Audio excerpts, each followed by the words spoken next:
स्वागत है आप सभी का नए एक वीडियो लेक्चर में। GDS to MTS Telangana circle 2020 का क्वेश्चन पेपर हम करेंगे इस वीडियो में। डिपार्टमेंट और जीके के सभी क्वेश्चंस को किया जाएगा। बाकी आपको मैथमेटिक्स के लिए डिस्क्रिप्शन में लिंक मिल जाएगा, वहां से जाकर कर सकते हैं। रेगुलर क्लासेस हमारी चल रही हैं, आप जुड़ना चाहते हैं मैसेज हमें कर सकते हैं। ये सभी क्वेश्चन पेपर्स की पीडीएफ फाइल्स विद सोल्यूशन हम आपको प्रोवाइड करवाएंगे और साथ में रेगुलर क्लासेस में आपको हर एक टॉपिक के लिए वीडियो लेक्चर्स मिल जाएंगे, ठीक है। उसमें आपको पीडीएफ फाइल्स मिल जाएंगी और साथ में डेली आपका एग्जाम होता है, इंपॉर्टेंट क्वेश्चंस आपको करवाए जाते हैं और भी बहुत सारी फैसिलिटीज़ जो आपको वहाँ पे मिलती हैं। तो आपको वहाँ पे जुड़ के हमारे साथ उनका फ़ायदा ज़रूर उठाना है, वो आपका लिए एग्जाम में बहुत ज़्यादा हेल्प करेंगी। तो चलिए शुरू करते हैं। आज की वीडियो है हमारे पास तेलंगाना सर्कल का एमटीएस का क्वेश्चन पेपर 2020 का। तो फर्स्ट क्वेश्चन है आज की वीडियो का, where is press sorting office. Question के साथ साथ ऑप्शंस भी मैं बोलूँगा, अपने आंसर्स खुद देने की कोशिश करें।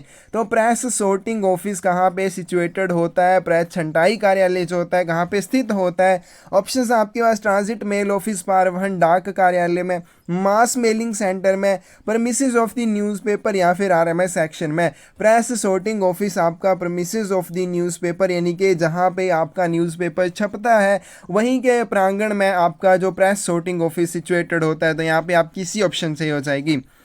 अगला क्वेश्चन है आपके पास, रिकॉर्ड ऑफिस फंक्शंस इन। अभिलेख कार्यालय कहाँ पर काम करता है, रेलवे मेल सर्विस में, हेड पोस्ट ऑफिस में, रेलवे ट्रांजिट मेल ऑफिस में या फिर पोस्टल डिविजनल ऑफिस में। तो कहाँ पे काम करता है रिकॉर्ड ऑफिस? रिकॉर्ड ऑफिस काम करता है रेलवे मेल सर्विस में। और कई बार क्वेश्चन किस तरह से पूछा जाता है, आपसे पूछा जाता है कि कौन कौन से कार्यालय स्टेशनरी ऑफिस होते हैं और कौन से ट्रैवलिंग स्टेशनरी जो स्थिर कार्यालय होते हैं। तो उसमें भी आपका record office, head record office आते हैं और ट्रैवलिंग ऑफिस होते हैं, कुछ चल कार्यालय जिन्हें कहा जाता है, जो एक जगह से दूसरी जगह पे काम करते हैं जाके। और ये आपके कौन से एक आते हैं स्टेशनरी ऑफिस, स्थिर कार्यालय। अगला क्वेश्चन है आपके पास, the purpose of trial card is. आजमाइश कार्ड का क्या उद्देश्य होता है? ऑप्शंस आपके पास यही है, to determine the speed of an article, लेख की गति निर्धारित करना, to determine the low cost of an article और find out shortest route for transmission the article. किसी वस्तु का कम लागत जो है वो निर्धारित करना और या फिर वस्तुओं के संचरण के लिए सबसे छोटा मार्ग ज्ञात करना, to determine the relative advantage of alternative mail routes और the cause of detention of article. वैकल्पिक डाक मार्गों में होने वाले सापेक्ष लाभ का अंदाज लगाने और वस्तुओं के पहुंचने में होने वाली देरी का कारण जानने के लिए किया जाता है, इनमें से कोई भी नहीं। तो जो ट्रायल कार्ड होता है उसका क्या उद्देश्य होता है? यहाँ पे सी ऑप्शन आपकी सही होगी, to determine the relative advantage of alternative mail routes और the cause of detention of article. वैकल्पिक डाक मार्गों में होने वाले सापेक्ष लाभ का अंदाज लगाने और वस्तुओं के पहुंचने में होने वाली देरी को जानने के लिए इसका यूज किया जाता है। अगला क्वेश्चन है आपके पास, choose the correct one from the following. इनमें से हमें सही का चयन करना है। Pin code is not a part of address. Pin code पते का हिस्सा नहीं है, जो कि बिल्कुल गलत है। पिन कोड तो आपका सबसे इंपॉर्टेंट, अगर कहें एक आपका एड्रेस ही का नाम पिन कोड, ये तो आपकी मोस्ट इंपॉर्टेंट चीज़ें होती हैं उसमें। Sender's address can be written on the reverse of the article. प्रेषक का पता लेख के पीछे लिखा जा सकता है, जो कि बिल्कुल सही है। या तो आप लेफ्ट हैंड बॉटम कॉर्नर में लिख सकते हैं या फिर बैक साइड पे लिख सकते हैं। Franked articles can be accepted in 4 offices, ये गलत है, सिर्फ 2 ही कार्यालयों में इनको एक्सेप्ट किया जाता है। EMS speed post is meant for domestic purpose only, ये भी गलत है। ईएमएस क्या होती है? एक्सप्रेस मेल सर्विस, जो कि अंतर्राष्ट्रीय पर्पस के लिए होती है, इंटरनेशनल स्पीड पोस्ट होती है। तो यहाँ पे आपकी कौन सी सही ऑप्शन हो जाएगी? बी। सिर्फ ये वाली आपकी सही है, बाकी आपकी सारी गलत हैं। How to dispose an article posted if ordinary postage stamps are used for service stamps. यदि सेवा डाक टिकटों की जगह साधारण डाक टिकटों का उपयोग किया जाता है, पोस्ट की गई वस्तु का निपटान कैसे किया जाएगा? ऑप्शंस आपके पास, article will be returned to the sender. लेख प्रेषक को वापस कर दिया जाएगा। Article will be recognised as an private article.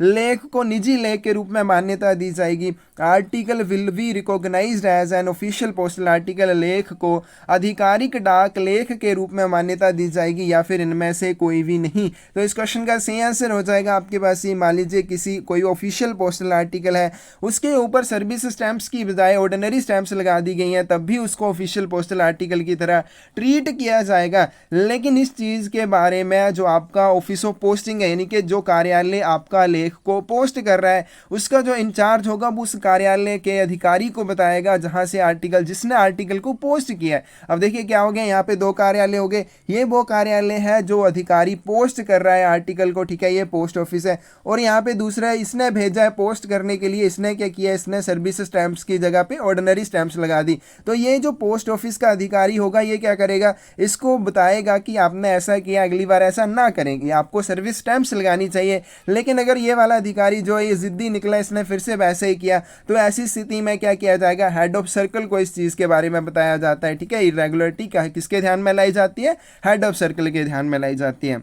चलिए अगला क्वेश्चन देखते हैं क्या बोला गया है। How many post office holidays are observed in Telangana circle in a calendar year as per list of holidays. छुट्टियों की सूची के अनुसार एक कैलेंडर वर्ष में तेलंगाना सर्कल में कितनी डागा छुट्टियां मनाई जाती है। तो सभी सर्कल में सेम ही है। ऑप्शंस आपके पास हैं 15, 16, 17 या फिर 18। तो 6th की सही ऑप्शन आएगी आपके पास सी 17 हॉलीडेज मनाई जाती हैं, जिसमें 14 जो है कंपल्सरी है, बाकी 3 वेरी करती हैं। अगले आपके पास how many philately bureau are available in Telangana circle. Telangana circle में कितने डाक टिकट संग्रह ब्यूरो उपलब्ध हैं। तो ये क्वेश्चन मैं आपके लिए छोड़ रहा हूँ, आपको अपने सर्कल का करना है। आप सभी को तेलंगाना का नहीं करना है, सिर्फ तेलंगाना वालों को ये करना है, बाकियों को अपने सर्कल का करना है।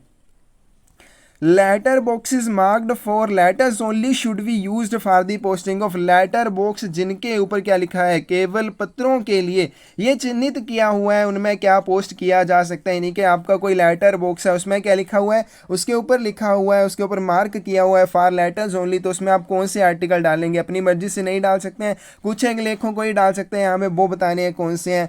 Letters, post card, inland letter cards and packets, क्या पत्र डाल सकते हैं, पोस्ट कार्ड, अंतर्देशीय पत्र कार्ड और पैकेट इनमें से, या फिर letters, post card, inland letter cards, letters या पोस्ट कार्ड, या फिर letters, post cards, inland letter cards और फ्रैंक्ड आर्टिकल्स। तो क्या डाल सकते हैं आप, सिर्फ लेटर्स और पोस्ट कार्ड ही डाल सकते हैं। ऐसे लेटर बॉक्सेस जिनके ऊपर केवल पत्रों के लिए फॉर लेटर्स ओनली ये वाली चीज चिन्हित की गई है, उनमें सिर्फ पत्र और पोस्ट कार्ड ही पोस्ट किए जा सकते हैं, यही पोस्ट करने के लिए डाले जा सकते हैं। सी ऑप्शन आपकी यहाँ पे सही हो जाएगी। How many classes of post office available in department. विभाग में डाकघरों के कितने वर्ग हैं। तो इसके लिए आपको ऑप्शंस नहीं दी जाएंगी, 3 हैं, सभी को बताएं, HO, SO और BO, ठीक है। बहुत ही आसान क्वेश्चन है। चलिए अगला देखते हैं। How to treat articles which have anything written, printed, impressed or attached to address side or which wears any stamps that was any time but not now in use for the payment of postage। तो यहाँ पे क्या चीज़ बोली गई है कि उन लेखों के साथ कैसा व्यवहार किया जाएगा जिनके पते वाली साइड कुछ भी, यानी कि पते के सिवाय, पता तो लिखा हुआ है पते के सिवाय, ठीक है, उसके अलग और क्या लिख दिया है, कुछ भी लिखा हुआ है, छपा हुआ है या छाप दिया है आपने, पते वाली साइड उन टिकटों का प्रयोग किया गया जो किसी पहले समय में चलती थी लेकिन अभी वो नहीं उपयोग में है।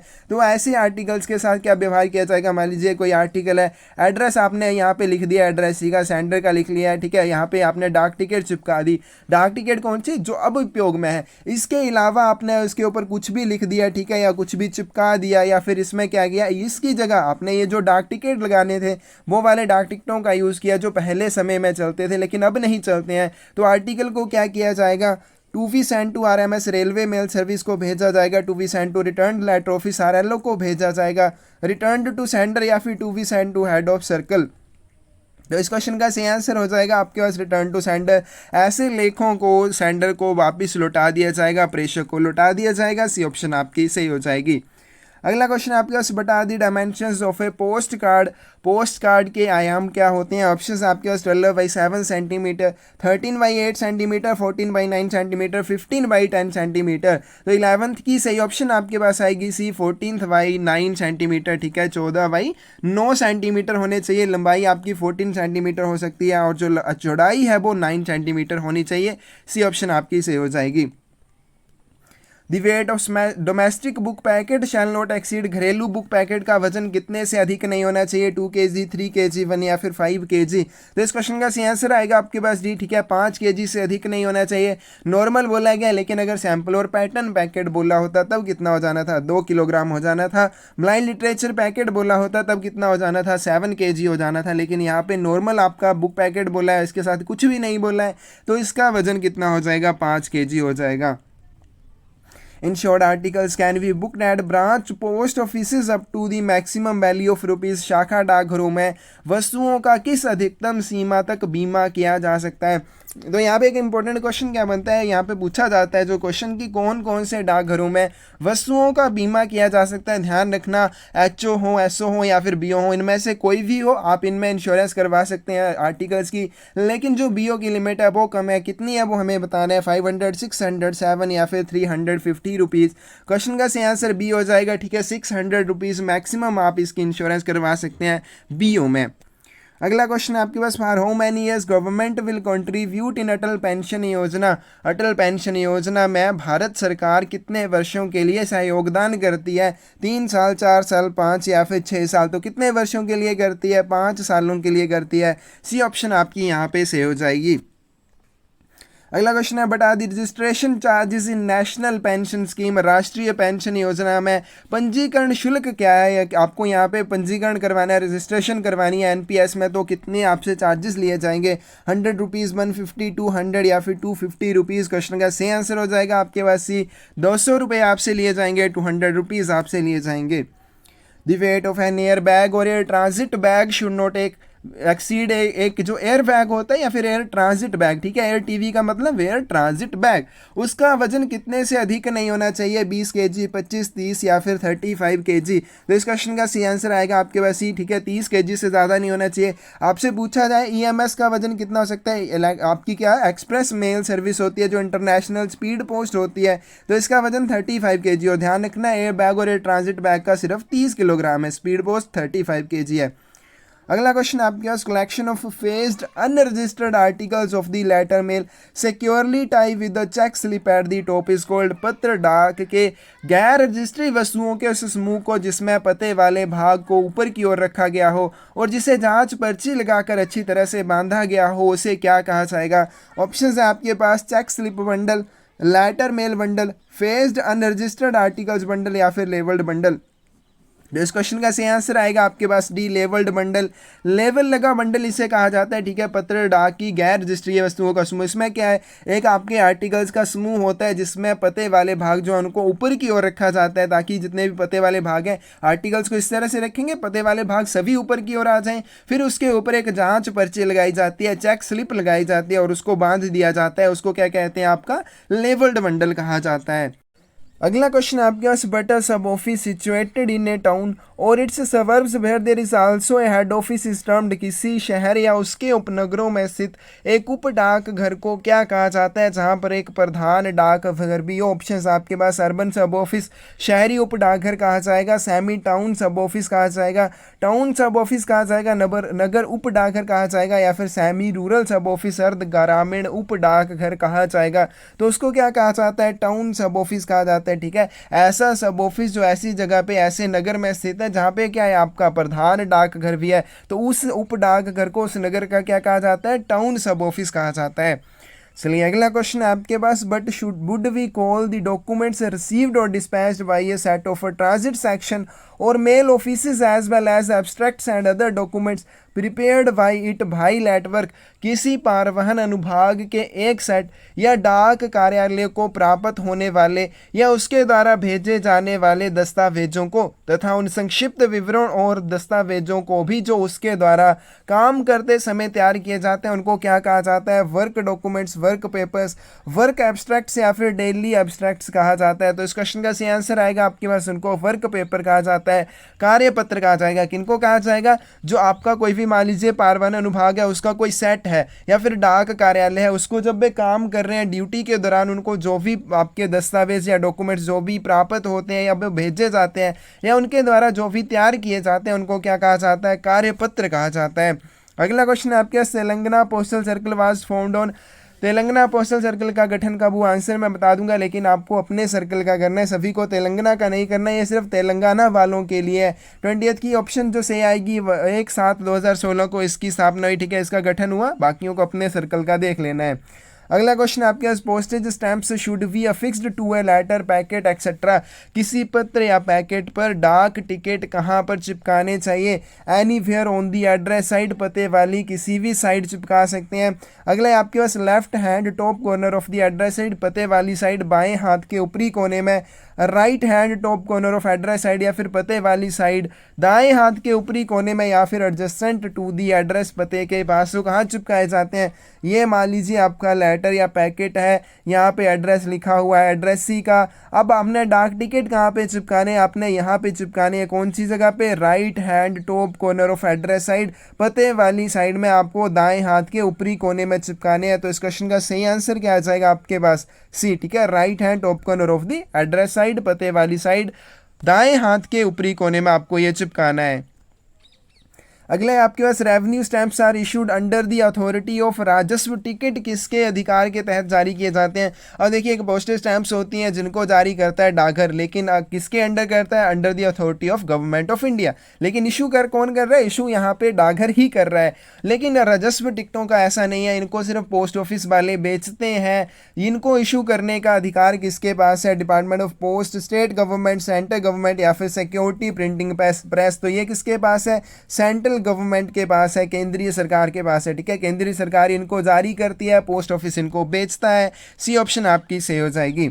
एवरी लेटर पैकेट और parcel has to be stamped with the date stamp of at least, प्रत्येक पत्र पैकेट या पार्सल पर कम से कम कितने डाकघरों की तारीख मोहर होनी चाहिए? 1 post office, 2 post office, 1 post office and 1 RMS office, any 3 office. तो कितने की होनी चाहिए? प्रत्येक पत्र या पैकेट पर कम से कम 2 डाकघरों की तारीख मोहर होनी चाहिए। और 2 आपके डाकघर जो है कौन कौन से होंगे? एक होगा ऑफिस ऑफ पोस्टिंग, दूसरा होगा ऑफिस ऑफ डेस्टिनेशन या ऑफिस ऑफ डिलीवरी आप कह सकते हैं, यानी कि जहां से आप आर्टिकल को पोस्ट कर रहे हैं। एक उस डाकघर की, दूसरी होगी उस जिस डाकघर के द्वारा उसका वितरण किया जाएगा। मिनिमम इन दोनों डाकघरों की मोहर उसके ऊपर होनी चाहिए। और कौन सी मोहर होनी चाहिए? तारीख मोहर होनी चाहिए, डेट स्टैंप होनी चाहिए।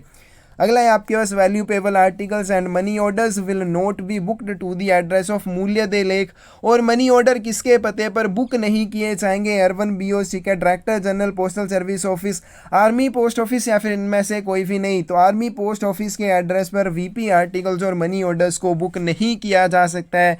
यहाँ पे आपकी सी ऑप्शन सही हो जाएगी। अगला क्वेश्चन है आपके पास, but is the deposit and annual rent of a post box का जमा और वार्षिक किराया क्या है? ऑप्शंस आपके पास 175, 150, 200 या फिर 250। तो वार्षिक किराया कितना है आपके पास? 150 और डिपॉजिट कितना करना पड़ेगा आपको? 150 ही करना पड़ेगा। 25th की सही ऑप्शन आपके पास आ जाएगी बी। अगला है आपके यहाँ so many postal circles are there in department of post. तो ये बोनस है, ठीक है, आपको ये लेना है, इसको छोड़ना नहीं है, ठीक है। डाक विभाग में कितने पोस्टल सर्कल्स हैं? 21, 22, 23 या फिर 24। तो 23 है, सी ऑप्शन आपकी सही हो जाएगी। अगला क्वेश्चन आपके पास, headquarter of army postal services is at, सेना डाक सेवाओं का मुख्यालय कहाँ पर स्थित है? ऑप्शन है मुंबई, न्यू दिल्ली, चंडीगढ़ या फिर कोलकाता। 27th की सही ऑप्शन आएगी आपके पास बी, न्यू दिल्ली में ये स्थित है।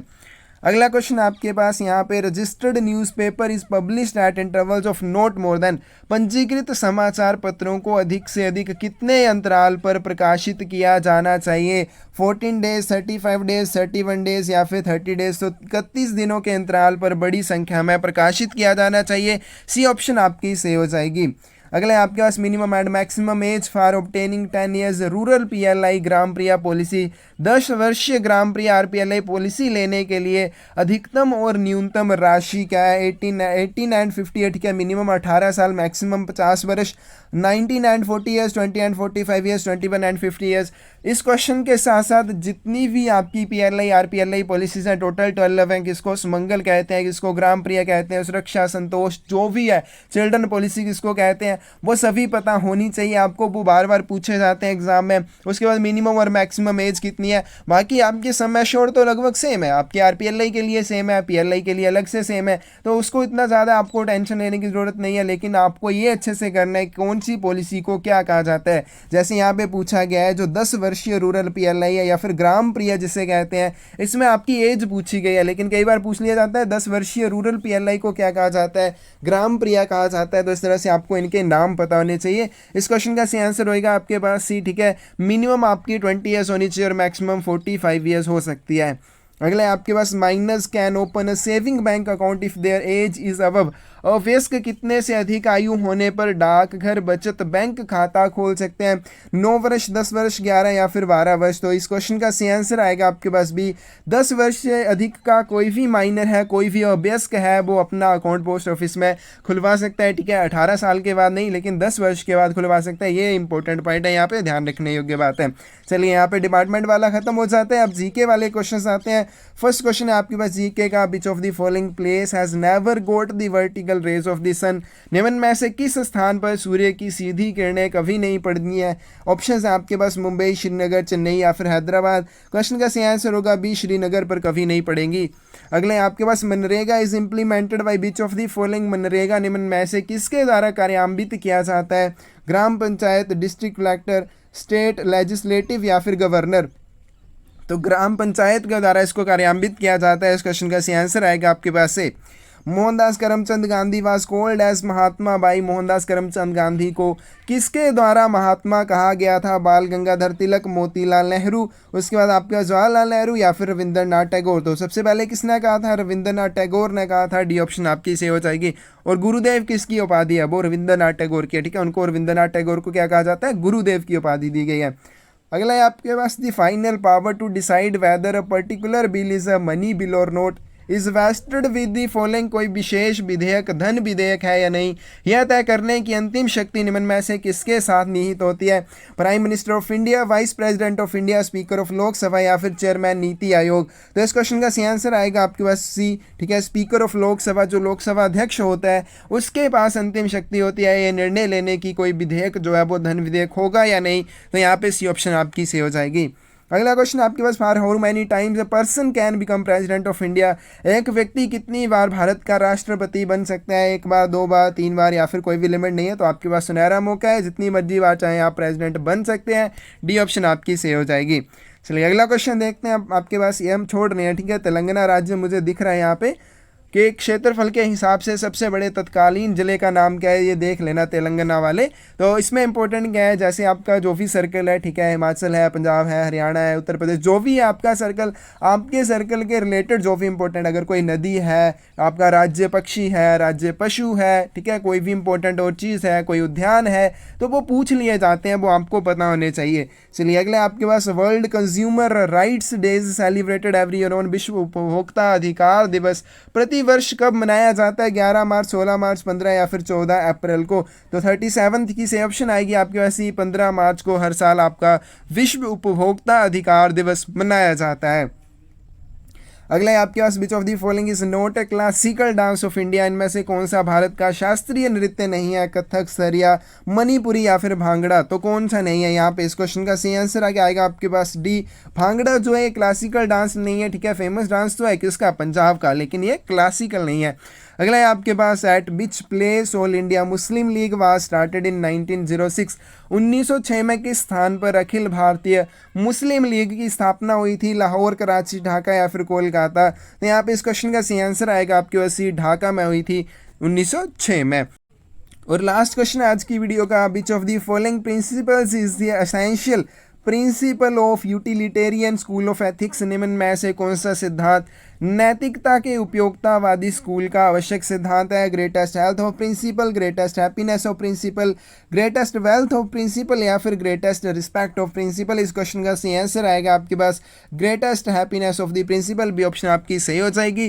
तो ये था आपके पास तेलंगाना सर्कल का 2020 का क्वेश्चन पेपर। कोई भी क्वेश्चन ऐसा नहीं है जो करवाए हुए में से नहीं आया। अब भी आपके 50 में से 50 क्वेश्चन जो वो ठीक नहीं होते, क्योंकि मैथ वाला भी आपको हमने करवा देना है। ठीक है, बहुत ही आसान है, मैथ वाला भी इतना ज़्यादा टफ नहीं है। तो ये जीके और यहाँ पे जो आपके डिपार्टमेंट के क्वेश्चंस है, कोई क्वेश्चन नहीं होगा ऐसा जो नहीं आया। तो एटलीस्ट आपके 46-47 क्वेश्चंस तो आराम से सही होने चाहिए।